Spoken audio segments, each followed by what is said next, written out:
This news is funded by viewers like you. Please support our work at democracynow.org/give. Congress has certified Donald Trump as the winner of the 2024 presidential election. On Monday, Vice President Kamala Harris oversaw the process of certifying her own defeat. Donald J. Trump of the state of Florida has received 312 votes. Kamala D. Harris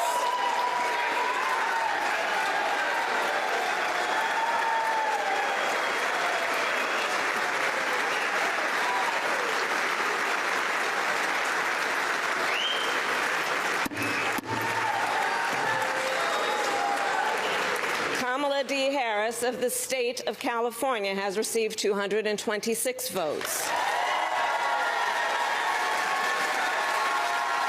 This announcement of the state of the vote by the President of the Senate shall be deemed a sufficient declaration of the persons elected President and Vice President of the United States, each for a term beginning on the 20th day of January 2025. Republican House Speaker Mike Johnson grinned as he sat behind Kamala Harris. The certification took place on January 6, formerly a day of unremarkable procedure, and 4 years to the day after a violent mob of Trump supporters smashed their way into the Capitol, demanding then Vice President Mike Pence refuse to certify Joe Biden's win. This comes as people who went to jail for their role in January 6 are asking President-elect Trump for a full and complete presidential pardon, including far-right Proud Boys leader Enrique Tarrio, who was convicted of seditious conspiracy. For more, we're joined by Joshua Kaplan, Pulitzer Prize-winning reporter for ProPublica, who covered the January 6, 2020 riot at the U.S. Capitol, has published a major new expose headlined "The Militia and the Mole." His related piece in August is headlined "Armed and Underground: Inside the Turbulent Secret World of an American Militia." His new piece is based on material provided by a wilderness survival trainer named John Williams, who was upset by January 6 and decided to go undercover in this same militia movement. He gathered 2 years of material, brought it to Kaplan to report on it. On Monday, Williams released another giant trove of materials on a website called Distributed Denial of Secrets. For more, we're joined by Josh Kaplan in our New York studio. Welcome back to Democracy Now! It's great to have you with us. Talk about the significance of yesterday, where you were as you covered January 6th, and then who exactly John Williams is and the significance of his revelations to you, Josh. Absolutely. So, I mean, after January 6, which I think it's easy to forget at this point, was an incredibly violent day. I've stood on the porches of Capitol Police members who adore Trump, but were just shaken by the beatings they saw that day, the attacks they saw on their colleagues. And after January 6, history would have suggested, and a lot of militia leaders even thought, that the movement may not survive, that the backlash would be so intense that the militias would go extinct for an extended period of time. And they started to resurge in the years since and expand at a dramatic pace because, in large part, this is in some because of the policies of social media companies, but it's also because Trump and other prominent Republicans have embraced the January 6 rioters as patriots and political prisoners. And that's given the kind of license for these, for people to join these groups again and to expand rapidly. And one thing that's changed since January 6 is that militias have become much more careful at keeping their activities underground. And these files that Williams provided give this incredibly candid, detailed window inside this underground. And they reveal how these groups have united convicted criminals with doctors, government attorneys, active duty police officers and U.S. soldiers. And we know there were a number of active duty police officers and veterans and soldiers at January 6th in the insurrection. Absolutely. No, it was they were disproportionately represented in that and in militias. And at the same time, you have 140 Capitol and Metropolitan Police who were injured in this attack. Absolutely. Yes. And then also one thing that came out in these files is the dangerous vigilante operations these militias have still been doing that they had managed to keep a secret. And that ranges from armed patrols at the border rounding up migrants to trying to crack down on voters casting absentee ballots, surveillance of local journalists and activists, assaulting Black Lives Matter protesters, and then also, lastly, in these files, there's this constant drumbeat of incredibly heated debate over whether they should escalate things even further and commit acts of mass political violence. So you write, the documents laid out a remarkable odyssey. Posing as an ideological compatriot, John Williams had penetrated the top ranks of two of the most prominent right-wing militias in the country. So tell us who John Williams is. Talk about how you came in contact with him, why he gave you so much information over the years, and now has himself released a trove of information just yesterday. And who the groups are he was working with, from AP3 to a number of these groups. Absolutely. So John Williams, he's a loner. He's extremely intelligent, well-read, introspective. He's also extraordinarily intense about almost every aspect of his life. And he had a tumultuous upbringing in young adulthood. He was convicted of a series of crimes that led to him spending 3 years in prison. He lived where? He lived in Utah. That's where he infiltrated these groups. And he, after he got out of prison, became a wilderness survival instructor. And that is how he says he first came in contact with these groups. They had hired him for training. He tried to move on. And after January 6th, he was outraged and ashamed that he'd helped them in some small way. And he thought that, as he tells it, that the countless people would respond to this attack with aggressive action. And so he decided to reach back out and try to do a undercover operation of his own devising, as kind of a freelance vigilante. As a freelance vigilante and kind of journalist. Yes, no, absolutely. And he didn't have a plan at first, but he is, another thing to know about John is that he's a extraordinarily talented liar, and that was the key to why he was so effective here. But I was able to authenticate these files he had very carefully. Now, he reached out to a number of journalists, but you responded. Yes, and so my relationship started with him towards the end of his journey in these groups, and I received this mysterious anonymous email that he'd sent to an array of reporters. And he didn't in this email say, I'm an infiltrator who's gotten inside these groups. It was much more vague, but there's something intriguing about it. I responded, and to be honest, I wasn't expecting much at first. I was skeptical, but we spoke a handful of times over encrypted calls, and then he sent me these files. So talk about AP3, talk about the Proud Boys, talk about his rise in the militia movement in Utah, even as he is exposing it.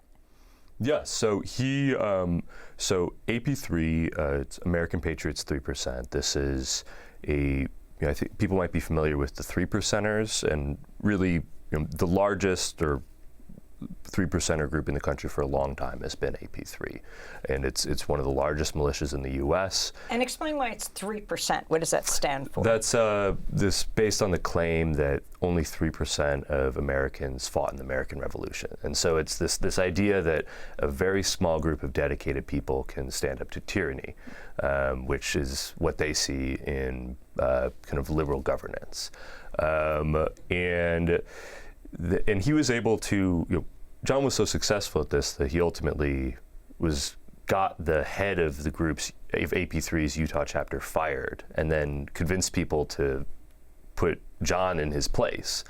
So he was leading that group. He was sleeping in the home of the new leader of the Oath Keepers after the previous leader, the founder, went to prison was sentenced for seditious conspiracy for conspiring to violently overthrow the government on January 6th.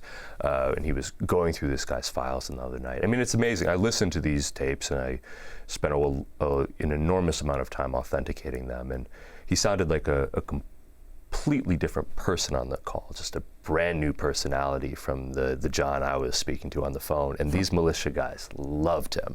And it enabled him to lie and manipulate his way into the heart of several of these groups. So talk about how the groups interact. And also, he was almost exposed when he actually reached out to warn a journalist that they were a target. Yes, so there's a lot of interplay among these groups. I mean, I think a lot of lay people think of them like gangs, like you're a Proud Boy, so you're forever a Proud Boy. They're much more porous than that. People kind of cycle, but members will cycle between them, one group, and the missions of each are kind of ill-defined. It's part of why they've been able to grow so much. There's shared grievances, but when it comes to questions of are we trying to overthrow the government or are we trying to just police the border in our own dangerous vigilante operations, or are we trying to get involved in local politics? Those aren't questions that have predefined answers, and so there's constant debate about them, and it enables them to, in some ways, especially at the local level, bridge more mainstream conservative politics and more violent action. But the through line in all of these is paramilitary training, intense firearms training, where they will do things like practice storming buildings with semi-automatic rifles or doing an ambush with explosives. What did he learn about the Salt Lake Tribune reporter? Yeah, so the reporter, he was on a call at one point, and there was a conversation about, some woman started speaking about how there was a journalist in her small town who was covering the town's vice mayor who was under fire for a homophobic remark. And she thought this journalist was leading a secret far-left plot and also was her neighbor, and she thought he'd been trying to harass her by leaving dead animals in her lawn. And so she seemed in the grip of something. And then at the end of this call, she said, I think I need to settle a score with this guy. They're still neighbors. They're still neighbors. It's getting to the deep state local level. It's got to be stopped. And this scared John. He felt obligated to warn this journalist, and so he sent him an anonymous email. The next morning, he saw an article posted online. The journalist had written 500 words about this experience and the strange email he'd gotten, and had a screenshot of the note. And there'd been some lines pointing, there's a lot of evidence pointing that John was the guy who leaked this. And so he thought, I'm finally found out. People are going to know I'm the mole. I'm going to go on the run. And so he picks up his life and flees to the desert, so he can disappear for at least several weeks. So right now, we've just passed January 6th. President-elect Trump has called it a day of love. Enrique Tarrio, on January 6th, who was convicted and imprisoned for seditious conspiracy, head of the Proud Boys, has asked for a pardon. He actually wasn't there on January 6th. He was, picked up before January 6th? But explain the significance of that and where the Proud Boys fit into this story. And then the larger question, the visuals outside the jail where January 6th insurrectionists are held. There was a demand for a sort of global pardon of the protesters. President Trump, when asked by journalists whether he's going to pardon them, he said, not in the first 90 days, 30 days, like on the first day, in the first minutes. Not clear if it's going to be a blanket pardon or if he's at other times said he's going to look at each and every case. Yeah, so the Proud Boys, to answer your first question, they're another militia group that is very much kind of sees itself as an arm of Trump, as a kind of the Trump's street fighters, essentially. And their trademark until January 6th was fighting with activists in the street and kind of attacking people at left-wing protests.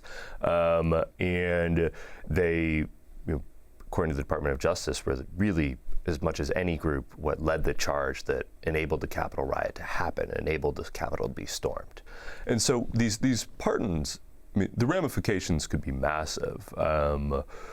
They have the potential to trigger a renaissance for militant extremists, because there's no precedent for this kind of message of protection and support coming from the White House. And so if these pardons are as sweeping as Trump has repeatedly suggested they might be, if they include those who assaulted police officers that day, how that will be interpreted is that you can commit even serious crimes and not be punished for that, as long as you're doing it for the quote-unquote right cause. Mm-hmm.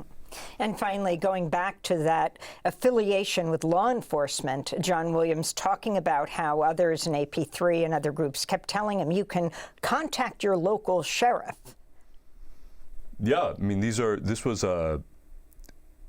groups view that as critical to their success, having allies in law enforcement. The signature of these groups is putting themselves in incredibly volatile situations with a lot of guns. And so they want to have police, if not actively help them, at least leave them alone, see them as a friend. They have a spreadsheet of the sheriffs that are friendly to them. They have a spreadsheet. Every member in AP3 got a spreadsheet of the sheriffs in their state, was told to reach out to them, mark who's friendly, who's not. And they have these very detailed and kind of business school-esque tactics for buttering up police officers, buttering up sheriffs, trying to kind of pitch themselves. It's an incredibly organized effort that we don't, and in some cases has been quite successful, it seems. And we don't really normally get a view of that playbook, of those tactics, and how the sheer amount of work that they put into this. And finally, as we look at what happened in Las Vegas with the Green Beret active duty who shot himself, and his Tesla, you could call it a tank, exploded in front of the Trump Hotel, as well as the Army veteran in New Orleans. These what look like lone wolf military guys, heavily armed. Did you see, as you were exploring this terrain with John Williams, people like that? Yes. I mean, this is certainly, and it's not, I don't want to get into specific incidents that we haven't reported, but I mean, there have been high-profile, nothing like the Las Vegas attack, but high-profile incidents in the 2022 midterms, for instance, of a man doing an armed stakeout of a ballot box, and getting in a confrontation with a woman sparked a national news cycle. He was an AP3 leader doing an AP3 operation, and he was not linked back to the group or to any kind of organized effort until John came along. And so certainly these people right now may well be lone wolves. I have no reason to suggest otherwise. And there's, people can be radicalized online right now. But there's also this long history of, and it's, I think, become an even more concerted effort potentially in recent years, of people committing acts of violence who look like lone wolves, take care to look like lone wolves, and then it comes out very long after the fact that they actually were working with or had a very long history with organized militia groups.